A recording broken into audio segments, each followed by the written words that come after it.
ஆண்டவர் சிலர் வந்து ஒரு கான்ஃபிடன்ஸ்குள்ள கொண்டு வந்து தான் ஹீல் பண்ணுவார். சிலரை உறுதியான ஒரு மனநிலைமைக்கு ஆண்டவர் கொண்டு வருவார். ஏன்னா இதுக்கப்புறம் நீ ஃபேஸ் பண்றது நிறைய இருக்குது.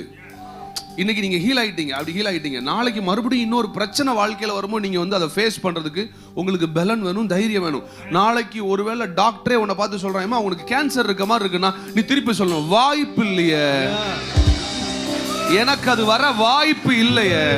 காரணம், எனக்குள்ள இயேசு இருக்கிறார், நானே அவருடைய தேவாலயமா இருக்கிறேன், எனக்கு வியாதி வர முடியாதுன்னு தைரியமா நீ சொல்ற ஒரு பலனை கர்த்தர் உனக்கு கொடுப்பதற்காகத்தான் இந்த ஹீலிங்ல ஒரு தாமதம் நடக்கிறது. தாமதங்களான சில ஹீலிங் சார் இப்பொழுது பரிசுத்த ஆவியானவர் செய்ய ஆரம்பிக்கிறார்.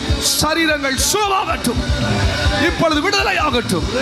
எல்லா சரீரங்களுக்கு கட்டளை கொடுக்கிறேன். Be healed in Jesus' name.